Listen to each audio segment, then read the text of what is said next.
Hey campers, George here, back in the South 40 man cave. Yep, waiting for glue to dry, which got me thinking. You know what that means, right? We got to come up with another mod. I have a spare OPINEL blade from when I made the Svorpinel. Let's check this out. So if you remember, I made that Svorpinel. I used the handle of a number 9 OPINEL knife.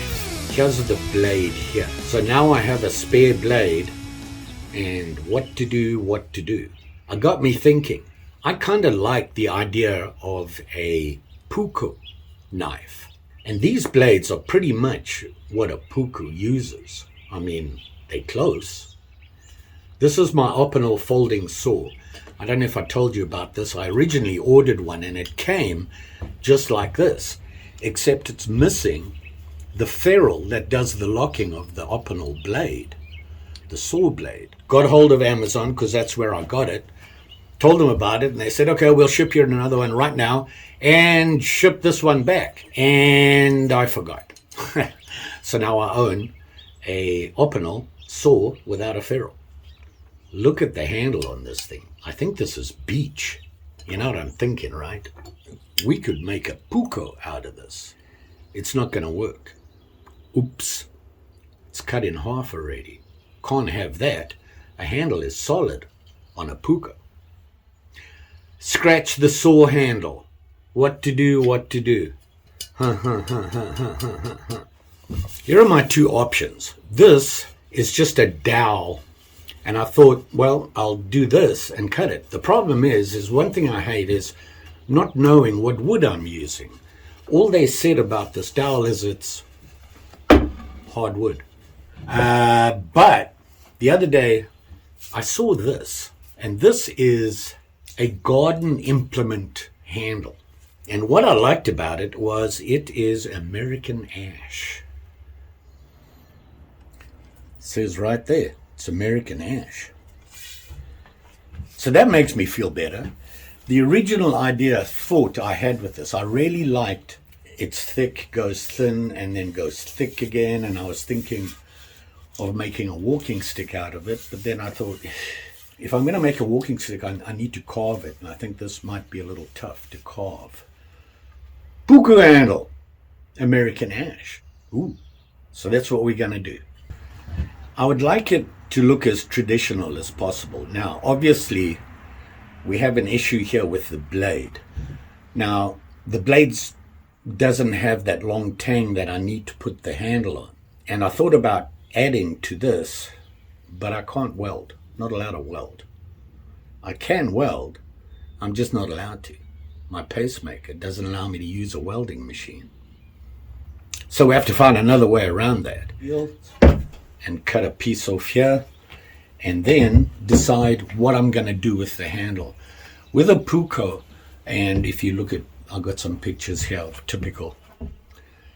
When they make the handle, it's a solid wood handle, and they use metal bolsters in the front up against the blade for the front portion, and then they might put some fillers in there on both ends or something like that. So I'm going to have to do that.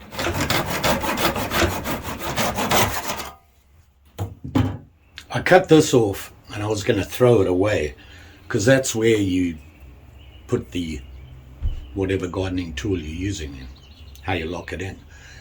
But then I was looking at it. It's another handle. Can't throw that away. So that's going to be the tang. So with the issue with the tang, I found a way around not having to weld it. I have an old hacksaw blade.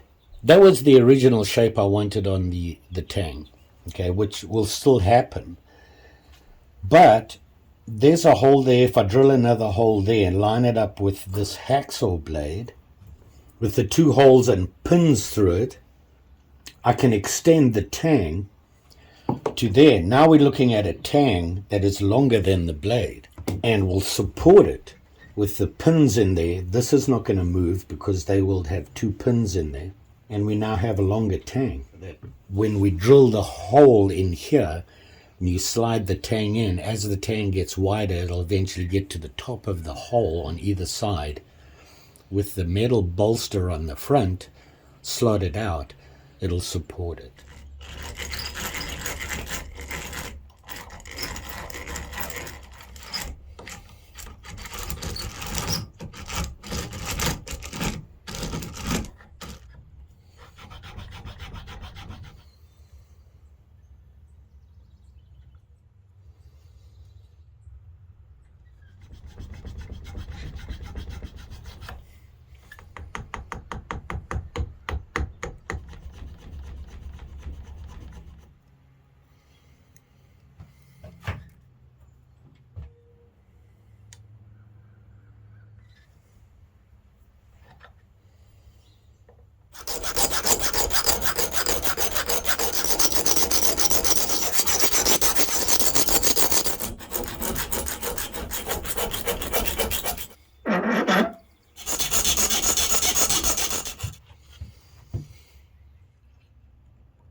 Okay, so I glued some spaces together, and this is going to go in the front, and then I found a piece of stainless steel and I've cut a slot in it. It's going to go on here in the front up against the blade.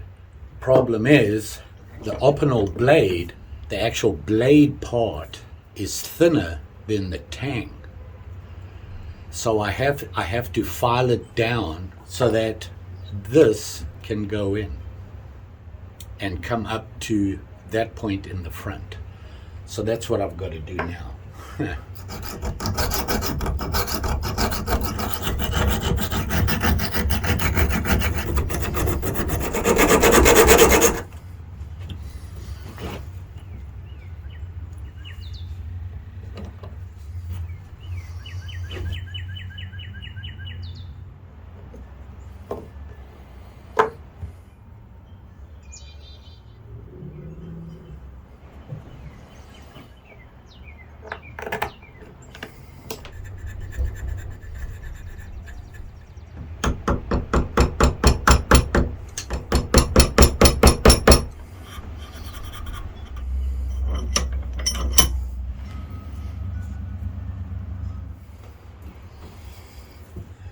Needed a cup of coffee.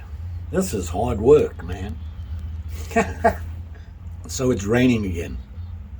Shock and horror. Welcome to Minnesota.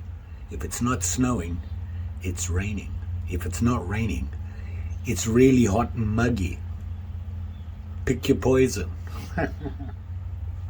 Love Minnesota. So there's the pin there. Now it'll go through and stick out halfway between the two, and then the JB weld will hold it straight. Now I've got all this extra tang I can put into the handle. So I have this piece of stainless steel which goes on here, and I've got that all lined up nice, and this goes on there. I liked it that way. These go on there like that. Okay, I can't put them on and glue them after I've extended the tang because yeah, gonna have that pin through there. So I have to put these on, get them all welded together and stuck together nice and tight. I can extend the tang. So that's what I've got to do now. Once the handle's on and set, then there's a lot of filing to do. I've got to file down that handle. So I've got the spacers and the aluminum plate stuck together, and I've put the extension on JB weld. Now I just got to leave it to set. Well, here we are, next morning. It's been sitting for about 8 hours. Hopefully this has worked. Seems like it's on there pretty good. So it's all glued together and not going anywhere. Now we got to figure out the handle. If you remember what I said about handles, when you grab a handle, a perfect fit for you is when your fingers are touching the pad. This is a little bit too big. Yeah, I'm going to be doing a lot of filing. Also, I got to decide how long I want it. Typically, they were used as an EDC. They use them for everything. Eating, carving, general chores. It's not designed to be a workhorse. You're not going to be battening with this or anything like that. For me, I'd like to see if I can make a nice little whittler out of it. you know, that's what I have in mind for it. Probably about that long. I need to take off, make it smaller, and then what I'm going to do is I want it to have the bulge in the middle. It'll come from a small to a bulge back to the blade. There's no finger guard or hand guard or whatever you want to call them involved in it. This is a picture I had in mind. I saw this online, and that's what I was aiming for. I got to get it all lined up nice and straight, get it on there, cut it to size, and then shape it.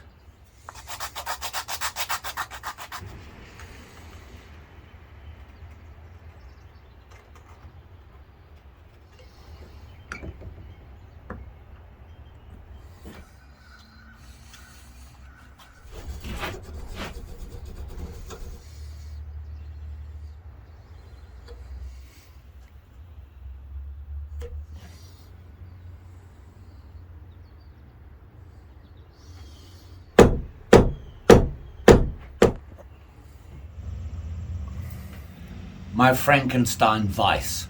I need to make sure that it's going to be in there tight and flush.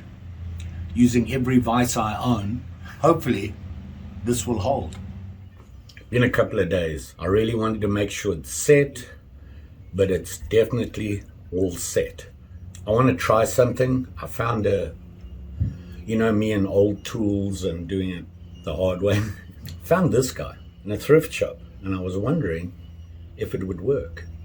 So I'm gonna trim this down around here before I start filing, because I want to get rid of most of it. So I'm gonna try this saw. Well, okay.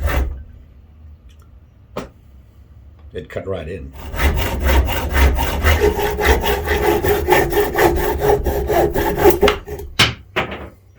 Huh, it worked.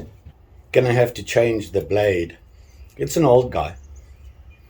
Maybe we can fix it up and it can join my other tools. That's another story though. Let's get this guy done. So surprisingly, my handy dandy thrift saw, hand saw, did the job I needed it to do, and that is trim down the metal and the spaces on the front of the knife, cut it down. So I'll have a lot less filing to do. Now I have to get that shape. I want the handle to be thin, fatter, and then thin going down to the blade. Unfortunately, I've run out of time because I'm about to leave to go up to the Boundary Waters for 5 days. So I'm going to be off grid because nothing works up there. It's the true outdoors. Heading up there with the usual suspects, and when I get back, we'll be back at this guy.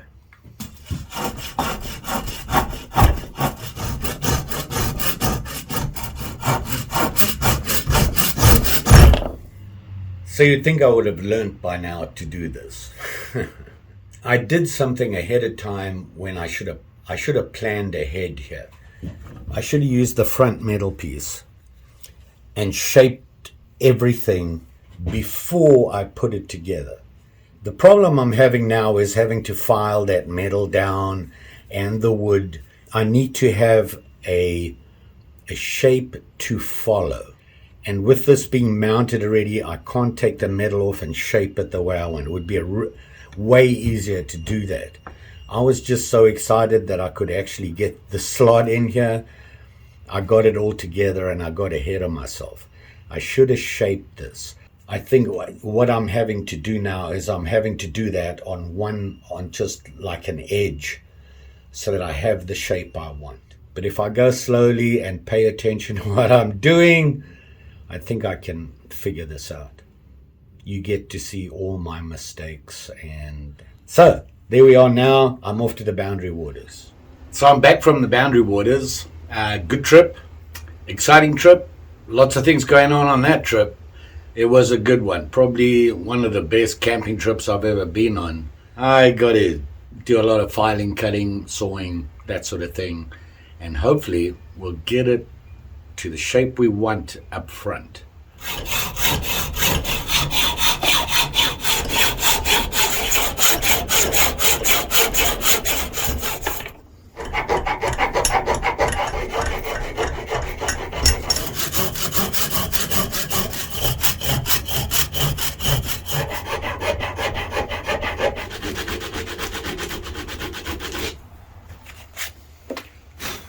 I'm a little bit closer to the shape of the handle. I'm close to where I want to be. And now I can start shaping the handle.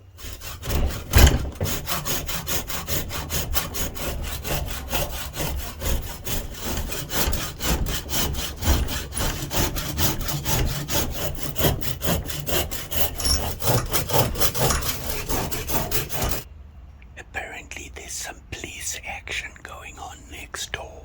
That can't be good. Ha! No problem. I got a knife.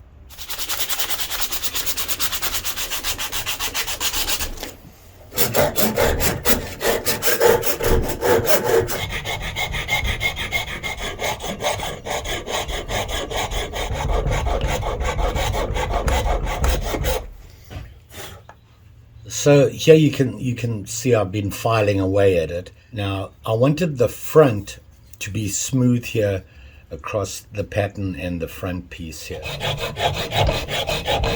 So I filed away at it, and here is where I am now, and you can see the shape starting to form.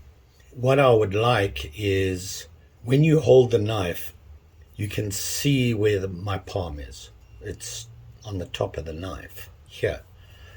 So I want this to be slightly curved, but I want these to be a little flatter. You see how flat these ones are, but they are slightly curved, and it's fat here. It actually feels pretty good, but I want to reduce the width here.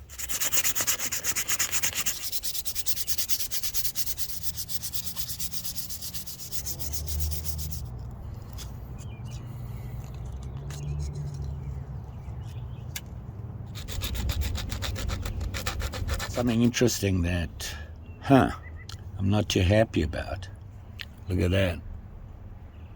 It looks like this has been glued together. It's made up of pieces by the looks of things. I never noticed that until now, right at the end.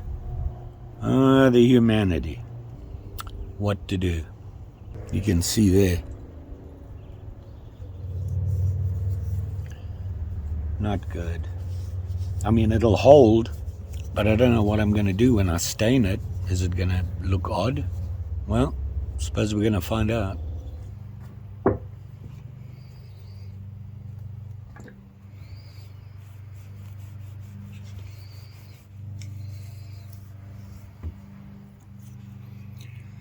So there the handle is there, but now you can see what I was talking about with them, these lines. Maybe that is natural, I don't know. We'll let that dry overnight. All right, we're back in the man cave. Just touching up the blade here a little bit.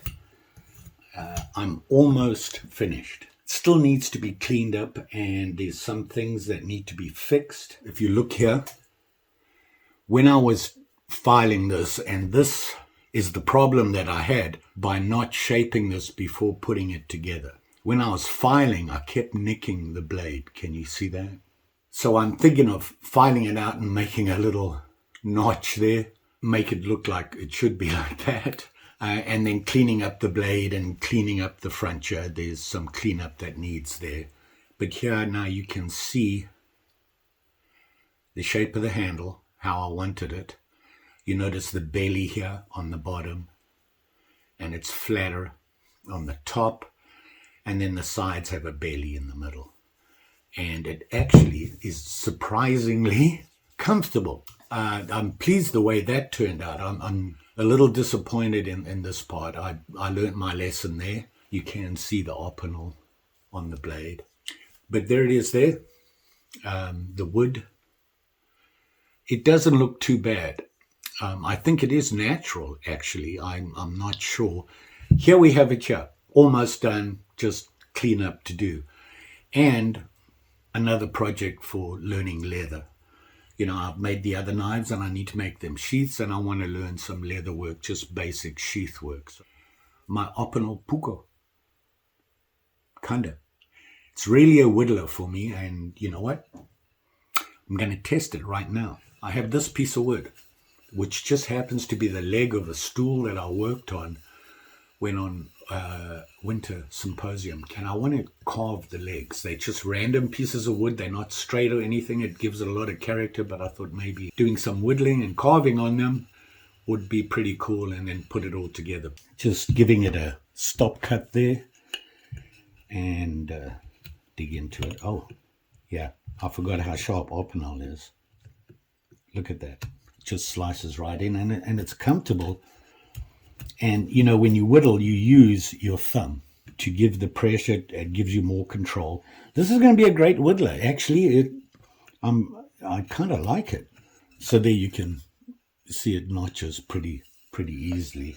So you can see I've cut around there. Now, what I would do is you can clean it up by making smaller little cuts. And then you can keep going, and you can make a nice little round reduction ring around your thing. So pretty happy with the way this works. So there you go. I know it's a long video. I try to make them as short as I can. This took me a while to do. I had a lot of stuff going on, boundary waters, this and that. I'm planning on doing more stuff in the shop, certainly in summer, because I can. In winter it's a little bit more difficult. But if I'm going to start gathering knives, eventually I'm going to get to the point where I'll feel comfortable of giving one away. They're not ready for that yet. I'm not sure anybody would want one that has little boo-boos on it, but you never know. That's the plan, and so look for that in the future. Also, plan on, when doing knife reviews and that, I'm going to have a link in the description which will allow you to go and purchase it if you want to. There's no discounts or anything with it. It would be what I paid for the knife, which just helps me support my channel so that I can get more, show you more. Anyway, always appreciate you guys watching, so don't forget, like, share, subscribe. You know the story. Pretty sure I'll be back. With Mary, of course. She's always got something to say about it, what she thinks of the knife. Huh. She's giving it a good look anyway. You all be safe out there, especially with them sharp and shinies. Just saying. Thanks for watching. See you again soon.